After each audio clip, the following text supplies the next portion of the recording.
It's time to pull those belts tight, race fans. The front stretch is coming at you, presented by Joe's Karting in Council Bluffs.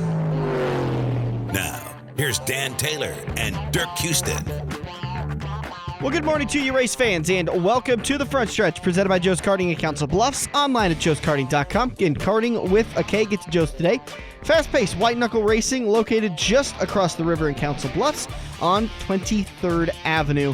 Joe's Karting, all the information you can find it for everything they got going on at joeskarting.com. You can also like them on the YouTube page. You can subscribe to their channel, and then they update quite a bit with different tips and tricks and stuff they've got going on over at Joe's Karting. You can also find all the front stretch shows over there too.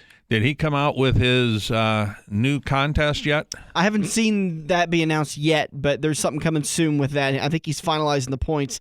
I saw on his Facebook the other day that he was kind of testing out some of the ideas and see what people on his Facebook page would react to it. So, and he talked about it Friday at the Bug Eater is when I saw him. No, Saturday at the Bug Eater is when I saw him. Nope, it was Friday. Excuse me. Anyways, I'm arguing with myself. That must have been the bug you ate.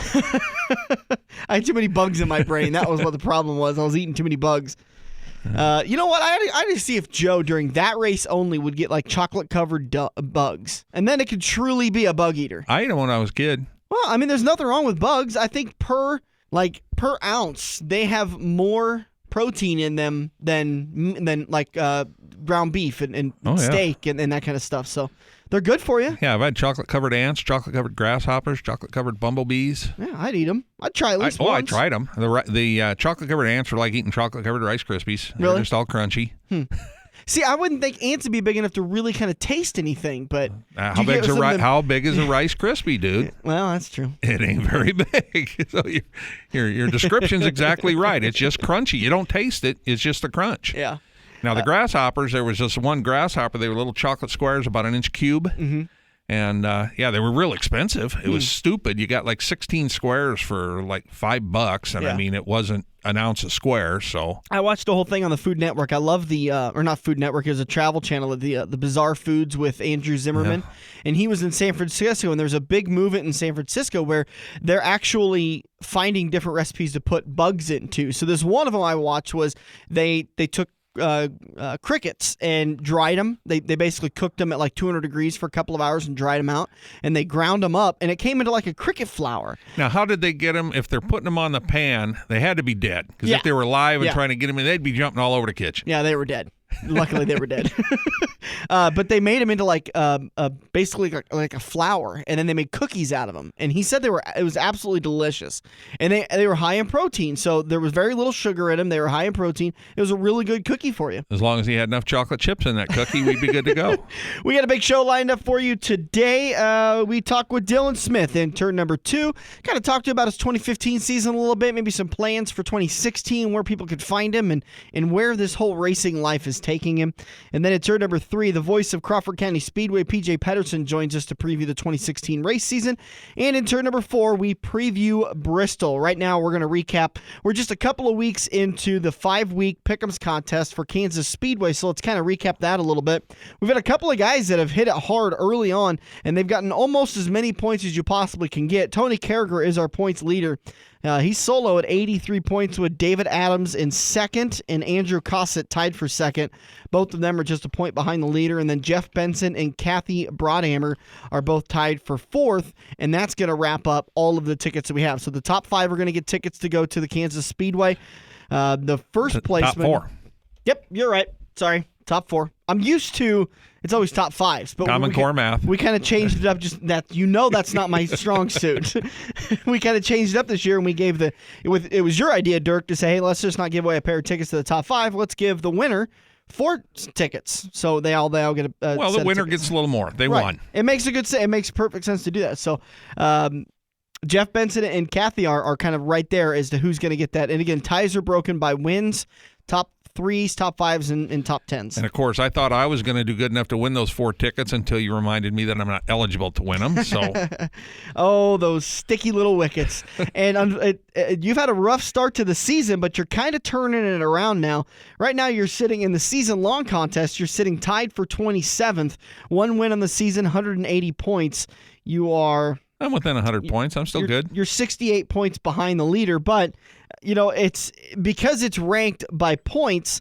Chet Stambaugh, who is our current leader, has 248 points and 3 wins on the season. I think he's got the most points of anybody. No, there's actually Jason Lutz has the most points with 249, but Jason only has 1 win, so he's not in the contest. With only 1 win, he's sitting in 17th spot. I was going to say, he's just a couple spots in front of me is where he'll be. I'm probably tied with 3-4 people, so... I should have 2 wins. Martin Truex should have won Texas. I know. There was a lot of people that missed out on that, including Martin. He was very distraught about that. Have you seen Mike Carlson's picks so far this season? Poor guy. Because he was runner-up last year. He had the points lead going into Homestead, but it just didn't work out for him, and he ended up not winning the contest. I think he finished like 2nd or 3rd. But Dale Smith ended up passing him to get the win. But poor guy from Daytona has gotten 6 points. Then he got 38 at Atlanta. You think, okay, maybe it's turning around a little bit. Then he got 5 points. Then he got 2 points. Then he got 17 points. And then 2 points. And finally at Texas, he took the 48 and got 37 points. But he ended up emailing me on Saturday night after he sent his pick. And he goes, listen, whoever you want me to put the curse on, just let me know. I'll pick them and then they'll wreck. And he's had a rough start to the season. But, the good thing is we kind of talk about it a lot with the style of this contest is that, honestly, getting into the chase, points don't matter. I mean, it really does come down to wins. Well, now last year it did. It was a tiebreaker for points. Right, you're right. When it gets down to not having enough, but if you get enough wins to qualify for the chase, then everybody's reset to 2,000, and then it's game on. Then you can really start. Well, then you really got to start picking right. Well, yeah, you gotta not waste them, but after 26 races, who your top group of guys are, and who's gonna be up there every week. It's kind of tough. You can't pick a guy like 3 weeks in a row and get 3 wins like Logano reeled off. Yeah. And it's also, it's a very, like going into today's race, you and I recorded this on Tuesday night as we always do, but we don't know practice results or starting grid, but the Bristol's a tough place because it's a bull in a china shop. The best drivers out there could get marred in back in traffic because of a slow pit stop or a loose tire or a loose wheel or a loose lug nut or just the millions of things that can go on for a race, and all of a sudden somebody that looked like such a sound pick was a bad pick. And for the first time, I think in actually quite a while, it seems like the field really has just 2 classes. You've got your haves and your have-nots. Yeah. Where normally, there's like kind of 4 groups. You got your front runners, and you kind of got your second tier, and then you've got a bunch of guys, and then your back markers. Yeah. This year, it's either front or back. There's not a bunch in between, and you've got, 4 rookies running? Mm-hmm.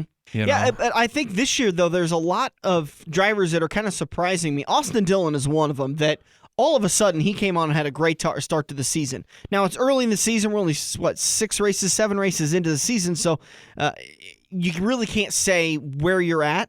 And you can't say, well, Austin's going to have a great year because he struggled at Texas. I think he struggled at Texas, right? No, actually, he started on the outside pole on the restart with 43 laps to go or something because he stayed out with Martin. Yeah, was it Martinsville? He was on the lead lap. Was it Martinsville that he just set sail and just went straight to the back, or was that Auto Club? No, that was Martinsville. Okay. And that was one that really surprised me because I suggest to a lot of people to take the 3. Auto Club, it was at the end when he stayed in the top 10 all day long after starting on the pole. Yep. And then he had the bad pit stop at the end and ended up like 23rd because I'd picked him that day, so I do know what he did. We got to take a break. We'll come back in turn number 2. We'll talk to Dylan Smith. Turn number 3, PJ Pedersen of Crawford County Speedway. And then turn 4, we'll preview Bristol today. The race is on Fox Sports 1. I believe it's at noon. Yeah.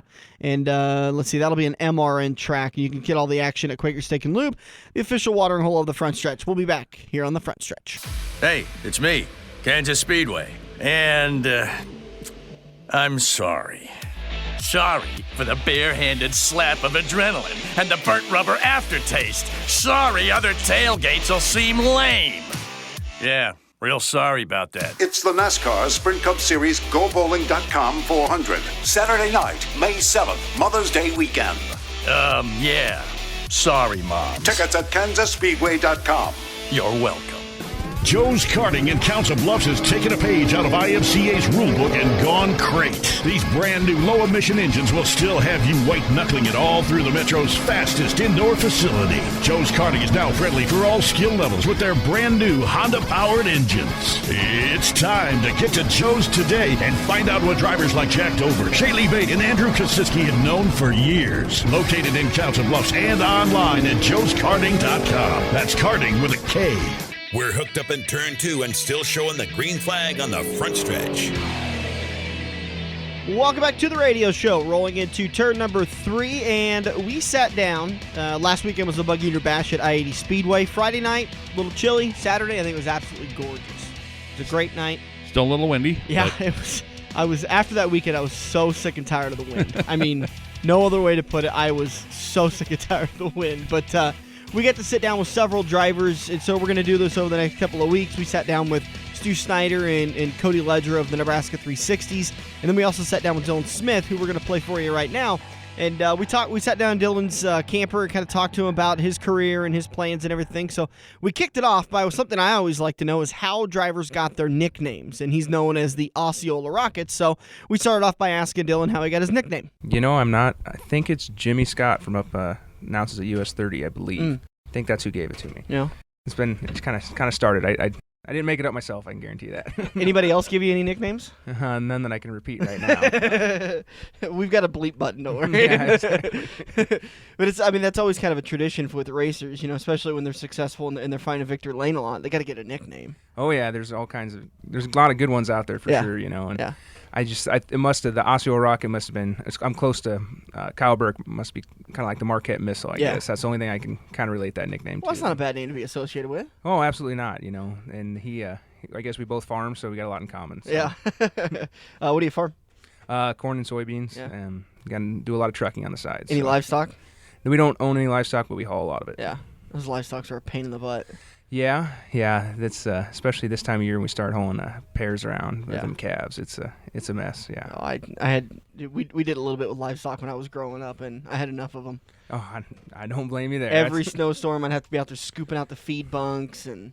Yeah. And then you'd have to. Anyways, yeah, not about racing, but that's why we don't have cattle. Yeah, especially when you're gone racing all the time. They don't. You got to feed them every day. Yeah. You can't just skip a day. Yeah, the livestock I've got now are my 2 cats, and that's fine with me. Yep. I'm still trying to find a way to turn a profit on them somehow. Maybe I could shave them and sell their hair, or. You got a good Chinese restaurant by you? I like them too much. Although, one of them's pretty fatty. He could be tasty. That's exactly right. I heard that about good marbling, and the meat is really good. Probably grade pretty good. See that on the Chinese sign, it'd say, our chicken is perfect. I heard they like dog more than cat, but, meat's meat. They won't get too picky. But talk to us about your 2015 season. What went good? What maybe could have gone better? That kind of stuff. We had a pretty decent season. Picked up not as many wins as what we have in the past, but had some good quality wins. Trying to think back. I know we at the end of the year we won Oktoberfest at Beatrice. Won the second night there. Ran 5th at Vegas. Ran second, I think, at Super Nationals last year. I believe it was. But then we had some bad luck too. We were running at Farley at that 10,000 win, and the rotor fell off the distributor, and just stupid kind of stuff like that happened all year, and it's just sometimes a guy has years like that, so just got to overcome. And those are tough. What do you do to overcome those? Because when it's luck, there's nothing you can do to overcome, right? Yeah, that's exactly right. I mean, you just got to keep plucking away. It's either that or you just quit racing, I guess. I mean, you got to take the good with the good and the bad with the bad. When those little things happen, like the rotor fell off the distributor, is that kind of one of those things that it's just you sit there and just boil over because that was kind of a procedural thing where maybe you just missed a bolt, or Dirk's shaking his head at me. No, I've missed an understanding of something. No, that's a couple dollar part that broke. That's just straight part failure. There's nothing you can do about it. There's no way to predict it, But then, as we were just talking a little earlier before we came on the radio, that you lost an engine after the scales last night, so those even out over time. Absolutely. Just last night we dropped oil pressure after driving back to the trailer after tech. I mean, it's really bad that it hurt the motor, or probably didn't hurt it, but still can't race the motor tonight. But it's probably also good that it didn't happen while we were racing, because if it would have happened while we were racing, it'd been a lot more expensive fix. So. Do you work on your own engines? No, Zach Woods, Speedway. Yeah. He works on everything. He does an awesome job, and haven't had a major catastrophe yet from him. It's just bad things can happen, though. Yeah, exactly. Knock on wood. But it's just bad things can always happen. And the motors ran great. It's kind of his crate killer, I guess you can call it, or like a 355, and it's ran really well against the crates when we have ran it. So I think he's got something figured out there. You see a lot of guys, especially in these open type races, these specials, are trying to run 406s, 430s, all kinds of monster small blocks. But you guys are so limited on that tire. Any guy that starts hooking up a 430 and using all of it with that little tire, you better go hang around him for a while and figure out his secrets. Yeah, exactly. And that's back in 09 when I won national points, we were running motors that were maybe 540 horsepower. I mean, nothing crazy, 383s just that ran good, and that was one of my most successful years. Well, then we went to specials, couldn't get qualified very well, so we thought we had to build the monster 434s and 410s and all that stuff. Well, we didn't realize that it was too much horsepower, and we didn't realize that until we went back to the crate motor, and then we were over tightening our cars to compensate for the motor, and it was a circle, and we were really kind of just hurting ourselves there, and now we figured out, we just 355, about 530 horsepower right in there, and that's all you need. It was actually too much for last night. I mean, as slick as it was still a little bit too much, and it was more of a crate track. Yeah, and the big deal, I think, with those bigger motors is just the amount of torque they produce, because that's what, that's your bottom end and what you're trying to hook up. Now a track like this, you're just you're buzzing the motor. You're really not going out of your power curve any at all. So, I mean, I've said that for years. A 355 that's a solid motor, you still need to be able to turn a little RPM with it, so you need a good bottom end in it. But they'll run forever, and they'll get you where you need to go. Oh, absolutely. And it's you got to look for reliability. You can't make it too lightweight because it's going to buzz the tires loose a little bit easier. The less rotating weight, but. That's another thing about those big cubic inch motors is the weight on the nose. I mean, that's another thing about the crate motor is it takes all that weight off the nose, and that's a big deal on these cars. So you got to try to get an open motor that can compete with the crate motor as far as weight, and that's one thing Zach has been able to do. I think we're within 5 pounds of a crate motor, so that don't have to turn a weight jack when we switch motors. So nice. Are you mechanically sound? Are you very mechanical when it comes to these cars, or are you dangerous to where you know enough to get by? I know enough to get by, probably. I know enough to hurt myself quite a bit. I try not to change too much stuff because half the time, I mean, some of the more successful nights we've had is where we just didn't really mess with a lot of stuff, I mean, granted, if you show up to a track and you're way out to left field, you got to start throwing some stuff at it. But I mean, I got to use a lot of resources up for myself. I mean, I'll call Ryan Rosenau up in Wisconsin with Jarovitz, who does our shocks, and he helps out quite a bit on setup help. And then just bounce ideas off of other guys too. Other fellow racers and ones guys that you can trust and are going to get an honest answer out of. What chassis are you running? This is a jet car. Yeah, and so you work with Johnny probably pretty closely to be able to work on the car a little bit? Yeah, I call Johnny from time to time, and he gives me some ideas. And I mean, when we were down at Spring Nationals, we went to his shop and scaled the second day to try to get it dialed in a little bit better. So, what's the relationship like as far as other jet chassis drivers? Do they call you a lot for some suggestions on how to run a track and how to set the car up, and then do you help them? Oh yeah, anybody that calls me up, I'll give them an honest answer and help as best I can. A lot of guys, I'll give them an honest answer, but it's kind of a whole package deal. I mean, what I do isn't necessarily right out of the jet setup book. So, I mean, I can tell them what springs I'm running, but it might not fit together with the whole scheme of what I have going on. Right. And also it depends on their driving style. I mean, they could be a completely different driver than you, so they're not going to be able to run the same setup you do. Exactly. But at least you can get them in a ballpark. I mean, if you're successful at I-80 or at Eagle or McCool, then you can get them in a ballpark to where then they can start tweaking on a little bit. Oh yeah, absolutely. I mean, we can get them a decently fast car that they can either suit their driving style to or adapt the setup to, so they can figure it out. Well, now the biggest question of all, and one I don't think you had an answer for even yet, we're a couple minutes into the interview, but what's your plans for 2016? 2016, playing it by ear. Looking for a different enclosed trailer now. I sold my truck and trailer. Just going back to a one-car enclosed because I just never haul 2 cars anymore. So, so I'm looking for a trailer. I think I got one found, but got to get it bought back home and then just kind of play it by ear. Hit here and there, weekly stuff, try to hit some specials. I'd really like to get to North Dakota and do that deal, but just see how the summer goes as far as irrigating and stuff. Are you a touring series kind of a guy? Or are you because we talked to some guys that they love to hit tours and follow it around, but then there's other guys that they hit tracks if the payout's big enough. Well, and I try to, if there's a good money up, especially in the state of Nebraska, I like to be there just to support that show. Yeah. I think anybody that puts good money up, you got to be there to support it. The touring deal for me, like USMTS and stuff, is just, I can't be gone that long, and you got to travel so much. It's when I'm gone, I'm not at home, and I'm not making money working. Yeah. So I could probably go on the road and be self-sufficient, but I'm still not making any money. You know what I mean? So that's the problem with me having to go if I wanted to go tour. It's a big commitment to go from doing this as, I think you're on the higher end of the hobby end of it, where it's a fun thing for you to do. It keeps you busy at times, really busy at other times, but you've got your real life you got to take care of. Oh yeah, absolutely. That's especially now we got me, little brother, and one of our hired men. He's kind of there. We're all trying to expand our cattle hauling business, and it's trying to focus on that. I'm 28 years old now, and kind of spend a lot of time racing. I got to try to make some money now. Yeah. It's you mean to tell me you don't make money in racing? There's no money in racing? Whoever's telling you they're making money racing is either lying to you or they got something figured out. I don't know. Nobody's actually told me that before. Yeah, that's probably right. Yeah, Joe Gibbs told me once that you can make a small fortune in racing as long as you start with a big one. Exactly. I've heard that same joke about farming and a lot of other stuff too. Yeah. My dad is a farmer, and he didn't actually start making money until all the kids moved out, and he didn't have to pay for all of us. So well, then that's what they always say about farmers. They have big families. That's cheap labor, right? Yeah. So, yeah. Feed bunks were never full, never empty. I was always taking care of those, and yards were mowed. And the problem that he always had was that I always broke stuff. So I always tell people I'm really good at fixing things because I'm better at breaking them. Yep.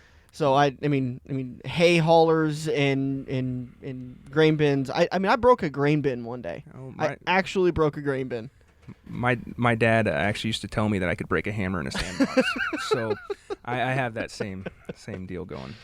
All right, so we're talking to you at the Bug Eater Bash. We're into April. What's some races you're planning on hitting? Probably middle through April into May. I think we're gonna try to get to Eagle next weekend for their special. They got putting good money up, so we'll try to be down there. And then I haven't really looked at the schedule, but maybe try to be at, say, like McCool for their opening night and be here for their opening night and just kind of play it by ear and see if we're busy and if we can make it to the track. So no weekly plans for running for points anywhere? No, not going to go for points anywhere.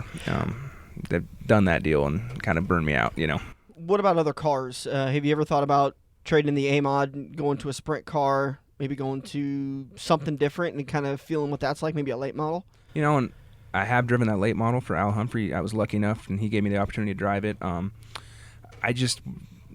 I'm to the point, I'm trying to downsize a little bit in my racing personally, not have as many cars sitting in the shop, and just go back to having fun and trying to be competitive and just hit and miss where we can. I know one thing about them late models. They're pretty pricey. So yeah. I enjoy racing them. I just don't think I want to own one. And again, that was Dylan Smith, the number 95 driver, the Osceola Rocket A-Mod driver throughout the Midwest. Again, you can find him on Facebook and follow him there. We want to say a big thanks to I-80 Speedway for letting us go out to the Bug Eater Bash last weekend and do those interviews, and a big thank you to Joe's Karting for supplying us with the recording equipment to be able to do that. We're going to take a break. We'll come back at turn number 3. PJ Pedersen will join the show, the announcer at Crawford County Speedway. We'll talk the 2016 race season and what is in store for all the fans over at Crawford County Speedway. We'll be back here on the front stretch. Are you looking to book your next outing? Look no further than Joe's Karting in Council Bluffs. Located just north of Bass Pro Shop, Joe's Karting can handle outings of well over 100-plus people. Bachelor parties, corporate outings, team building, birthday parties, and much more. Give Buddy a call today and reserve your outing. Joe's will even work with local restaurants to cater your event. Book yours today at joeskarting.com. That's karting with a K. It's time to get to Joe's and find out what everyone already knows. If you love wings, if you love rings, and all kinds of other tempting things, great times, great food, get to Quaker Steak and lube. Quaker Steak and Lube is the official watering hole for the front stretch and the best place to catch all the NASCAR action today. Open at 11 a.m. with delivery available to Council Bluffs. Great times, great food. Get to Quaker Steak and Lube. Feather the brake and get back to the gas. Dan and Dirk are headed into turn 3 on the front stretch. Welcome back to the front stretch, rolling into turn number 3. Tickets for the Kansas Speedway Go Bowling 400 Saturday night, May 7th race are available now. Call 866-460-RACE or visit KansasSpeedway.com. Again, that's 866-460-RACE, KansasSpeedway.com for the Go Bowling 400 at Kansas Speedway. Joining us on the phone is the voice of the Speedway at Crawford County Speedway, and we're going to talk to him about the 2016 race season. How you doing, Mr. Pedersen? I'm doing well. You know, you got to stop and think for a second. That tie-in with Kansas Speedway, that is a redneck dream. NASCAR, bowling, and beer. It's honestly, I thought, I've never really said anything about it, but I'm a huge bowling fan. If I could go bowling every weekend, I would. SpongeBob was better. He's talking about when SpongeBob SquarePants sponsored this race last year. That was a fun one. But hopefully, maybe I'm not going to sit here and call you the dude. So I don't care how many White Russians you drink. Maybe they could do something on pit lane with bowling. Who knows? I'd enter that. Cool. Put down some wood lanes and do like big 10-foot balloon, like blown up bowling pins, and have, roll Tony Stewart down the pit road into him. Do some pedestrian bowling in the concourse. Oh, yeah. What happened to you? I got a concussion at Kansas Speedway. I didn't spill my beer, though. Yeah, that's how it all started. Watch this. Hold my beer.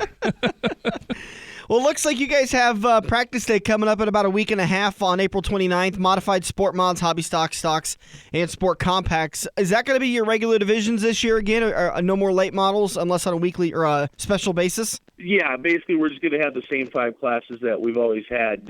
The interesting part is going to be our actual season points opener on May 6th, because we're going to have our usual 5 classes, but we're also going to be hosting the SLMR season opener, so that's going to be awesome. And I know Anthony Ainsley and I are kind of putting a few things together for the fans to help entertain them, and it's going to be an amazing night.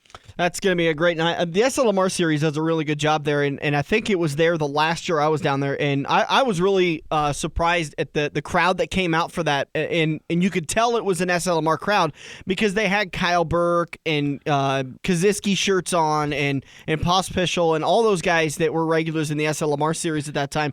They turned out in droves. Back in the 90s, that track used to have some incredible shows. They'd have a 100-lapper late September for the Busch All-Star Tour. Yep. The Hawkeye 100, that would end our season every year. And, I mean, they had incredible shows, just a jam-packed grandstand. It was crazy. Yeah. And it's really too bad that the late models aren't thriving out there because it's a great track for a late model. Definitely. I agree. It's definitely not a track issue. It's a population issue. The late models in that area seem to be struggling as of late. Yeah, even Shelby County's noticed a little bit of a downturn in their IMCA late model population on a weekly basis.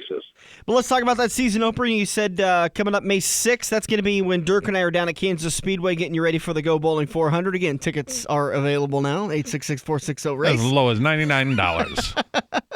SLMR Series, you're going to see some great regulars down there. Who won it last year, the SLMR Series down there? Actually, it was 2 years ago during fair that they were there, and it was, no surprise, Kyle Burke. Yeah, no kidding. And he's going to be a tough one to beat this year. Maybe Pospischal was going to give him a run for his money, but Bill Layton Jr. said don't count him out this year.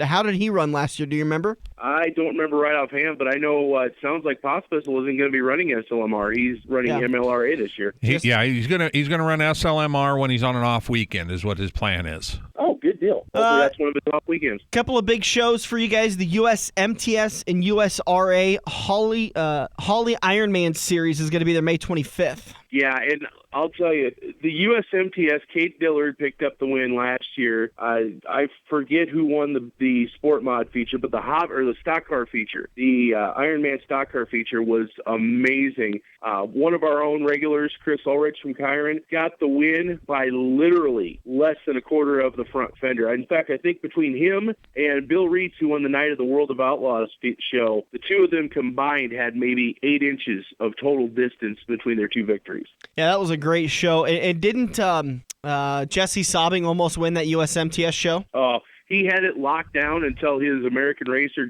round the right rear gave way, came into the pits, started in the back, and then all of a sudden he saw the legend Kelly Shryock himself go to the high side, and he just followed right in Shryock's tire tracks, and by the time it was all said and done, they came from the back of a stacked pack all the way up to 5th and 6th respectively, Shryock getting 5th and Sobbing getting 6th. You've got the R&D Total Demolition Derby, nights 1 and 2, June 3rd and 4th. Is there anything else going on those nights besides just a big old demo derby? No, it's just going to be the Demolition Derby, but this thing is going to be huge. We have a $50,000 total purse. Holy cow! Yes, we have, I believe it's 2 or 3 different car classes, including a compact class, a full weld, a modified weld class. We have a pickup class, a couple of things that are going to be very interesting. We have a kids power wheel class, and looking at the list of events on there, there's even going to be a little, I can't remember if it's both nights or just one, but there's going to be a lawnmower derby as well in this deal. So in the kids power wheel class, parents got to sign a release for that one? I'm sure they do. What's the age restriction on that? Because I might be able to get in on that. Dan's got a power wheel available with his nephews, I'm sure. Is it actual age or is it mental age? Because if it's mental age, I'm in. I believe it's ages 4 to 9. Don't quote me on that. But, 49. You're under 49. But no, I mean, I think that the main class, which is going to be the full weld class, is paying $8,000 to win. So I mean, there's some good money on the line for this deal. And that does bring up an interesting deal because we have our regular season the 6th and the 13th and 20th, but then we have 2 full weeks off because we have the USMTS show. We're not running that following Friday. The following week is going to be the 2-night demo derby, and then we pick back up on the 10th. So we may have some of our guys, go into I-80 or Ottawa or somewhere else. Well, we'd love to have them. I know that just last weekend for the Bug Eater Bash, we got to enjoy a lot of a few of the Crawford County regulars coming up to I-80 Speedway in the hobby stocks, and I know you're not surprised at this at all, and I get less and less surprised every time it happens. But Jason Cole walked away with the win again in the hobby stocks both nights. Well, it wasn't just him too. I mean, he doubled up both nights. You had our defending Stock Car Series champion Mike Nichols both nights. Friday night, you had our defending Culver Sport Compact champion Alex Stapleton, little brother Al, win, and then he in a barn burner, and then he finished second the next night. We also had Jake Sacco, little brother Al's big brother Corey Stapleton. We had a lot of our big names down there, and they did pretty good. Yeah, they definitely held their own, and I love watching the hobby stocks at I-80 Speedway. I really do miss seeing them at Crawford County because that class puts on a heck of a show. Oh, definitely. All right, so what are some of the other big ones you got coming up? So it's going to be weekly racing after your Total Demolition night on June 3rd and 4th, and it looks like you're going to have about 4 or 5 consistent weeks of weekly point racing, and then anything special after that? Looks like you got the county fair coming up, right? Well, from June 10th all the way through till the 22nd of July, which is going to be the fair race. We just have our weekly show, and then our season will end on August 5th, and that's going to be an interesting deal for the fans. They're going to want to make sure to be there, not just for the championships, but a couple things I'll talk about in a second. The 19th of August is going to be our second annual Denny Hovingay show, and as far as I know, Denny is planning on coming back. He had an absolute blast last year, and then we finish things up like we have every year so far on the 1st of October with our Oktoberfest. Talk to me more about the Denny Hovingay special. What goes on that night? Well, basically we have our same classes, but it's a bigger payout. Of course, Denny's on hand, and everybody, loves being around the living legend, Denny Hovingay. And it was honestly, It got rained out last year, so we moved it and combined it with our Oktoberfest. We had our biggest car count of the year, and everybody just had a ball. I haven't seen a smile on Denny's face that big in a long, long time. So it was awesome to see him there. So what are some of the other things you got going on? You kind of teased me a little bit about some of the drivers that are going to be coming to to Crawford County, and then there's a couple of guys who aren't coming back. Yeah, this is going to make things a little bit interesting because we have a former track champion in the hobby stocks, and that is Justin Nearing, who is not going to be running hobby stocks this year. He's actually moving up to the stock car ranks. Oh, really? Yeah. We've got also Wild Willie Ransom is moving up from hobby stock to stock car, so it'll be interesting to see what they can do. The sport mod class is blown wide open, mainly because our past two season champions, Keegan and Logan Scott, are not going to be racing this year. They have sold off all their cars and equipment, and they're not running this year. Why not? I mean, they're two really talented kids. Is it a sponsor issue? No, it's more of a getting busy with other things in life and work and everything else, and not having as much time to devote to it. But that does kind of blow the door open for a few others, like Doug Smith, who's committed to coming back to Crawford County. He's a former track champion, and I've heard a rumor, and the more I hear this rumor, the more it's getting louder and louder and louder. We may have a couple of guys with the last name of Llewellyn possibly coming weekly. Oh, no kidding. Weekly or semi-weekly? Definitely. I know Clint's been wanting for a long time to come to Crawford County, and it sounds like Austin might be tagging along too. So I wondered why you wouldn't get any of the guys from up in Siouxland up there. Carl Brewer and Bulware and some of those guys. More than likely, unless they're going to run for IMCA points, they will probably be going to Blackbird Bend in Onaway. Oh, that's right. Blackbird Bend opening back up. Yep, I forgot about that. Well, it's you guys are doing a fantastic job over there. As I've gotten away from it, I begin to miss the track more and more and more, and I try to get back for at least a race or two. But it is a fantastic facility over there, and I mean, the track really takes care of the drivers. It's a nice wide track. It's a lot easier on engines than it used to be, and it for some reason it just shapes up to be a great show every week. Oh, definitely, especially the stock car class. I mean, they just 3-4 wide week in and week out. But the drivers aren't the only ones that are going to be getting taken care of this year. I've kind of stepped up the game a little bit as far as the fans go. They've got a couple of special things coming up too. What do you got going on? Can you share? Oh, definitely. We are bringing back our Fan of the Week contest. That was a huge hit last year. Just like last year, each Fan of the Week is going to be getting 2 free grandstand passes to a regular season race, and trying to get enough drivers' T-shirts to give a driver T-shirt out like last year. Some of the drivers are starting to step up. I still need some though. So hey, any drivers out there that want to donate, get a hold of me. But we also this year have I didn't go out seeking sponsorship for this. It came to me. But we also have a couple other little things. Culver's and Carroll has stepped up, and they're giving away a free value basket to all Fan of the Week winners. And the local radio station here in Denison has also stepped up and given each winner a ticket, which will get 2 people into any regular season Iowa Cubs game in Des Moines. Oh, wow. Oh, yeah. So, I mean, there's some bigger stuff there. How do they participate in that? Well, actually, if they get on the Crawford County Speedway Denison, Iowa Facebook page, there is a post on there. They need to put down name, where they're from, and favorite driver. That'll enter them into the first night. Okay. The practice night, I'm going to be drawing the name out for the first winner. After that, they can go to the concession stand and fill it out from there. And each night at intermission, we'll draw for the following week's winner. So we can't enter online? Well, for the first one, you can, yes. Okay. And that's looks like, from what I'm seeing right now, it's about the 4th or 5th post down on the page, posted on April 2nd at about 7:35 a.m. Right. Now, the new contest I've come up with, kind of elaborating and building on the Fan of the Week, we are going to introduce the first ever Crawford County Speedway Fan of the Year contest. Now, what's going to happen here is there's going to be a second bucket down at the concession stand. Everybody puts their name in. Each Fan of the Week winner will get an automatic entry into Fan of the Year. Then on our season championship night on August 5th, I'll draw 5 more names out. Now, you have to be present that night on August 5th to be eligible to win. But we've got some good prizes going out here. Number one, the Fan of the Year will get to hand out trophies to the winners of our classes at Oktoberfest. They will get to be the track's guest at the banquet, where they'll get a plaque signifying they are the 2016 Fan of the Year. They will get a free full-season grandstand pass for 2017. And once again, Culver's has stepped up. They'll get 2 free value baskets and a free pint of their legendary Culver's custard, 1 free pint a month for an entire year. Wow. That's pretty good little price pack for somebody who just comes and enjoys the races and puts their name in a box. Exactly. And that,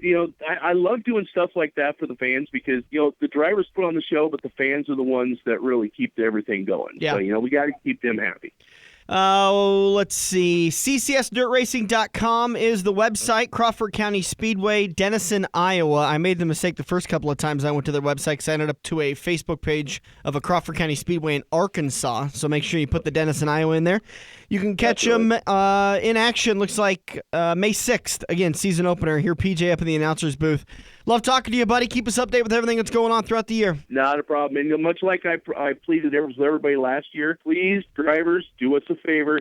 Get pre-registered. Oh, I know. With SLMR coming opening night, we don't want to be sitting there till 2 a.m. Get pre-registered, please. And if you're a minor, have your adults there to sign your forms. Oh, thank you. What was that? Exactly. What was opening night? 2 years ago, we had 139 cars. Green flag was supposed to wave at 7 o'clock. They were still registering people at 8:30. I was going to say, yeah. Yeah, exactly. So, yeah, pre-registering is priceless. Please do it. Exactly. And that goes with anything. I don't care what track you guys are going to run. Pre-register for your tracks, please. It makes so much easier on the officials, the staff, and we can get the show up and running. Speaking of that, May 6th, it opens up Crawford County Speedway. Thanks, PJ. Have a good one. Yeah, you too, guys. Crawford County, CCSDirtracing.com. That was a rough night. And that was one of the reasons why I ended up working on leaving the track was and coming to work in I-80 Speedway was because it's a lot easier getting to my house 25, 30 minutes away. And I'm not kidding. I think we dropped the green flag or the final checkered flag that night. Opening night, 1:35, I think. I've been at some of those through the years. Oh, so. That's just rough. And I got to, but the fans stayed. Everybody stayed. There was some complaints. They wanted to see the end of the racing. They sell beer till 2 o'clock in Iowa. Of course, the fans stayed. We're going to take a break. We'll come back in turn number 4. We'll preview Bristol. We'll be back here on the front stretch. Hey, it's me, Kansas Speedway, and I'm sorry. Sorry for the barehanded slap of adrenaline and the burnt rubber aftertaste. Sorry other tailgates will seem lame. Yeah, real sorry about that. It's the NASCAR Sprint Cup Series GoBowling.com 400. Saturday night, May 7th, Mother's Day weekend. Yeah. Sorry, Mom. Tickets at KansasSpeedway.com. You're welcome. Joe's Karting in Council Bluffs has taken a page out of IMCA's rulebook and gone crate. These brand new low-emission engines will still have you white-knuckling it all through the Metro's fastest indoor facility. Joe's Karting is now friendly for all skill levels with their brand new Honda-powered engines. It's time to get to Joe's today and find out what drivers like Jack Dover, Shaylee Bate, and Andrew Kosiski have known for years. Located in Council Bluffs and online at joeskarting.com. That's karting with a K. It's checkers or wreckers as we enter turn 4 on the front stretch, presented by Joe's Karting in Council Bluffs.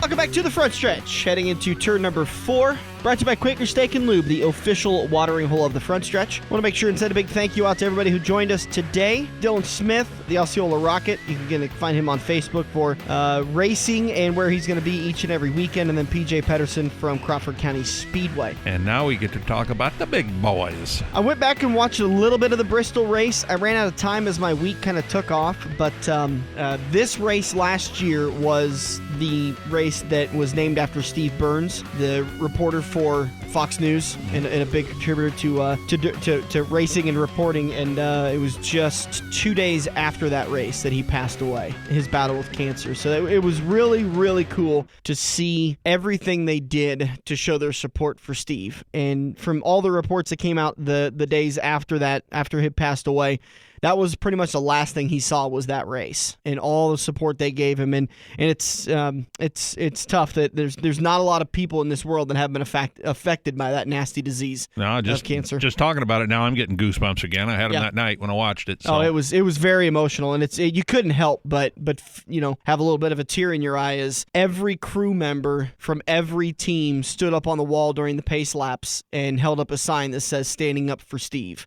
and that was a pretty cool thing. Yeah, they had his son on there and stuff like that. Yeah, it was a tearjerker. All right, results from Bristol. This is the spring race. We stand up against cancer in support of Steve Burns. Matt Kenseth got the win on the year. Jimmy Johnson second. Jeff Gordon, Ricky Stenhouse Jr., and Ryan Newman, your top 5 finishers. Tony Stewart, Kyle Larson, Justin Allgaier, Danica Patrick, and Austin Dillon. Austin Dillon up in the top 10 quite a bit most of that day. Had a very good run. Same thing with Danica Patrick. She had a kind of a rough day to start off with, started falling back, but she stayed at it. She also had a good day early in the year at Martinsville at the spring race. Not so much at the in the fall race, but so maybe that's somebody you might want to consider today as the race kind of goes on, that she's shown that she's starting to kind of find her groove as far as the short tracks are concerned. Well, if you need to pick someone that, she'll finish fine if she can stay on the lead lap. Mm-hmm. If she doesn't qualify well and starts in the back, she's going to go a lap or two down, just like everybody else is going to that's back there. That's just the nature of this track. It's the nature of Martinsville. When you start in the back, you go a couple laps down unless you're super fast or you can bully your way through. She hasn't learned how to bully her way through yet, but when she's got a decent car, she qualifies good and she can stay up there. And it's a track this track and Martinsville both make me really nervous when a good driver, say somebody like Kurt Busch, Matt Kenseth, Jimmy Johnson, Dale Earnhardt, when they qualify in the back because of a bad qualifying run, or it makes me really nervous to pick them. Or if they have to do go to the back due to an engine change or unapproved adjustment or whatever. Yep. If you start in the back, like I told you before, if you start in the back, every once in a while you run with squirrels, you're going to get your nuts cracked. Usually it's within about 10, 12 laps, they're starting to catch the back of the field. The leaders are. And they'll put some blistering times down early, and it's just tough. It's not that if you're stuck in the back of the pack, you have a bad car, because like you said, you may have to go back there for an engine change or a tranny change or some sort of an adjustment after qualifying. But it's so tough to get through traffic at these places sometimes. Martinsville's a lot worse than Bristol. At least with Bristol, you've got 2 grooves that you can run. Martinsville's, it's the inside. Yeah. And that's about it. You're going to have to move somebody. What about tire wear? When I watched the race last year, there was a big rainstorm that came through that morning of the race and washed all the tread away, all the tire, rubber. Thank you. That's the word I was looking for. It's a tough word to remember. I watched it has a very green track, and so a lot of drivers were talking about a snappy, loose car. When they were coming out of the corners, the car would just take off on them. And Joey Logano and Brad Keselowski were victims of that early in the race. I think they were only 30 laps in. Brad comes out of the corner and just snaps loose, and you see his car kind of turns sideways, and Joey just drives right into the side of him. He had nowhere to go. It was coming up off the corner, and Joey's accelerating, so that's the reason why Joey and Brad both finished farther back in the pack. Other drivers that had bad days, Kevin Harvick, Casey Kane, AJ Allmendinger, Martin Truex Jr. Denny Hamlin actually started out with a pretty good day, but he had neck spasms. And during that red flag, so that they went about 60 laps, and then there was about 30 laps, and then there was the caution for Joey Logano and Brad Keselowski. And while they were under the yellow, the rain came, and Denny had more neck spasms and was having issues being able to kind of move his neck around. So they replaced him with Eric Jones, which is perfectly legal. Denny got the points for the day. He got the credit for the race because it's whoever starts the race gets the credit and gets whoever the points. Takes the green. So that's the reason why Eric Jones, first time in a Cup car, first time behind the wheel at Martinsville. Bristol. Excuse me, thank you. And it was a big learning day for him, and he ends up finishing, where was that at? 26th. He was about 6 laps down by the time that day ended. So that's the way that goes as far as Bristol is concerned. We've got just a couple of races left in the Pick'ems, the 5-week Pick'ems contest before we award the Kansas Speedway Speedway tickets, and that's kind of crazy to think that the Kansas race is just a couple of weeks away. Yeah, it's going to get here in a hurry, and I'm looking forward to it. I don't know about you, but I'm ready to get back to the track and talk to a few of our friends down there and, see who we're going to get to sit down with this year. I know we've got some requests in for just about anybody and everybody. And I think this year's going to be a little bit different. I kind of learned a little bit of something or kind of thought of something. I would really want to say I would take credit for it, but instead of going down to Kansas Speedway and doing one or two interviews with, say Kyle Larson or Landon Castle or Brendan Gaughan or, those guys that it's easy to get access to them.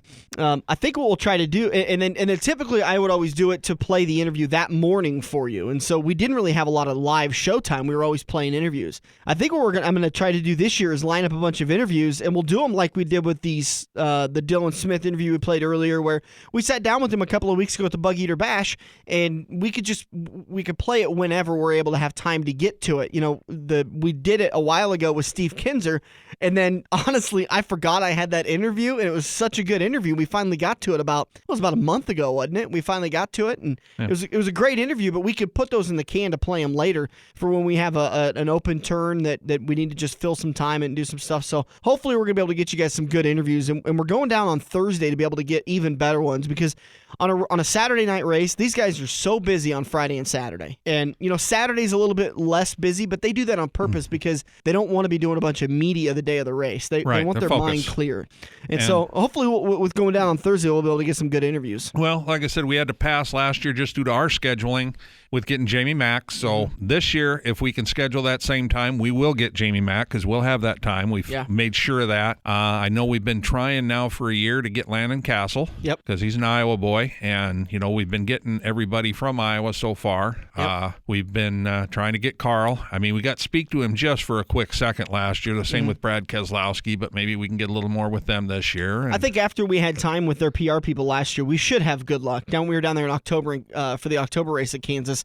We should have some luck with them this year. Like I said, especially on a Thursday when I think all they have to do is practice that afternoon. Yeah, but they still have sponsor obligations, or they may have. I know like Brad does a lot of stuff with his own foundation. He's got that what's he called? I can't remember what he calls his foundation, but it's he basically deals with first responders of any type, firemen, police officers, and also with military people, and does a lot of stuff with them. And I think it's really cool because I've got a brother retired out of the Air Force and a bunch of family in law enforcement. So his charity is called the Checkered Flag Foundation. Once you said his charity, Checkered Flag. It came to my mind, but it's really good that Brad does that stuff. Carl doesn't have his own, but he works with a lot of them and does a lot of things for people. Most of those drivers have their own foundation of some type. You really do become appreciative when we put in all these requests for these guys, because when I first started doing it, I always heard they don't really have time, and you think, oh, that's just a classic answer.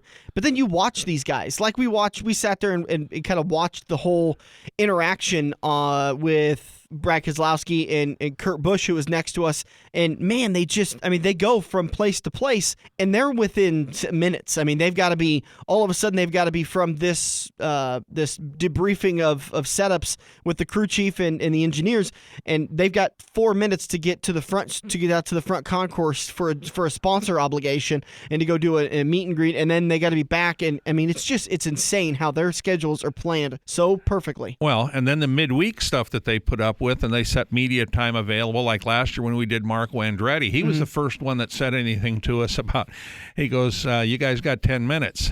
And we go, we can't get 15. He goes, no, I've got 3 hours of 10 minutes back to back to back to back. So he's got 18 10-minute interviews in a row that he's going to be doing. That's insane. Yeah, so when they say they got 10 minutes now, we get started. Yeah.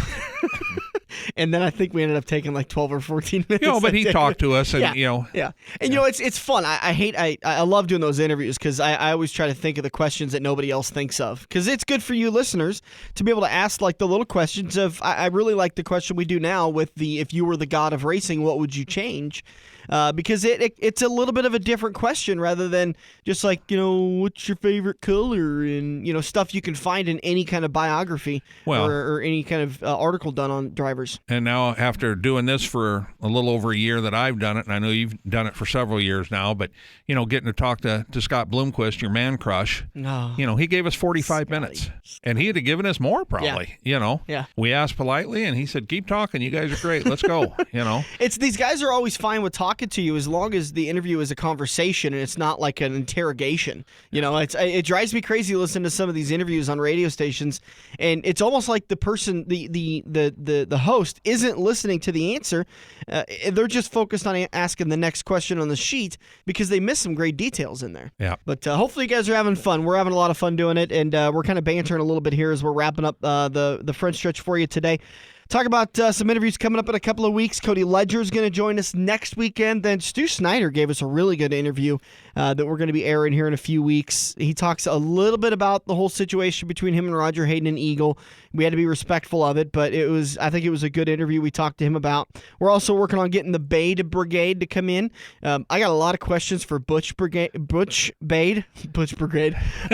because I've always heard it's tough to be a father of daughters, and he is not only a father of, I think, 3 daughters, right? Well, I've never met anybody but Shaylee. Yeah, so. Shaylee, Chantel, and Marie, I believe, are the 3 daughters. But not only is he a father of 3 daughters, but he's a father of 3 female race car drivers, and that's got to be difficult enough. So we're working on that. We've got a couple of great interviews we're lining up for you guys. So another one that'll be interesting is I've been working with an outfit called Faith Motorsports. They're brand new to the truck racing world. Oh, okay. They actually showed up and tried to make their first show at Martinsville. They're in NASCAR's protocol where they've got to show they can run the little tracks before they can run the bigger tracks. As of right now, their next scheduled race is Iowa Speedway in June. Oh, cool. And I've been working to set up a time where we can sit down over there with them and talk to them. They haven't got back to me with a set time yet. I don't think they've got their schedule quite figured out. But, I think it'll be interesting to talk to them about their startup, going from ground zero. Yeah, it's got to take an amazing amount of capital in order to get a team going. Well, actually, it's really not that bad. You're going to go somewhere and buy a motor for $50,000. You're going to go somewhere and buy a used truck for $50 or roughly thereabouts, with some spare parts. But, they got to Martinsville and the truck wasn't, didn't pass tech inspection. They didn't list on their Facebook page what they failed, but they said they worked one full day at the track on the truck and couldn't get fixed what they needed to get fixed. And having been on the inspection side of that, I've seen it happen a lot. Yeah. It's not the first time that's ever happened. And that doesn't mean they were cheating, which unfortunately that's the immediate connotation everybody gives it, is if you fail inspection, you must be cheating. Yeah, my guess is the truck they probably came with was probably a 2 or 3 year old truck. My guess is they knew enough that they had it template ready, but they probably didn't have it anywhere near up to safety spec would be my big deal. And that's going to be the biggest thing. At Martinsville, templates wouldn't have been that big a deal because it's not an aerodynamic track. They're not running Daytona. Yeah. Daytona, they take every template they've got and hang them all on the trucks that first weekend. But you go to a track like Martinsville, and it's more safety stuff. They're really checking brakes. They're checking wheel studs. Make sure they got the right diameter wheel studs. Make sure there's enough threads coming out through the lug nuts, even though they don't care if you put the lug nuts on anymore. Yeah. Just put enough on to where it doesn't fall off. They did a big deal about that at the Texas race last weekend when they kept talking about some of these pit stops, and they were showing the guys, and I mean Larry Mack's going, there's one lug nut, there's 2. That right front wheel has 2 lug nuts on it, going 195 miles an hour into turn 1 at Texas. That is crazy. All right, we got to wrap it up for today. If you want to hear any part of today's show, you can head over to the YouTube page, and we post every show on. And now that I remember that, I got to get the last weekend show posted.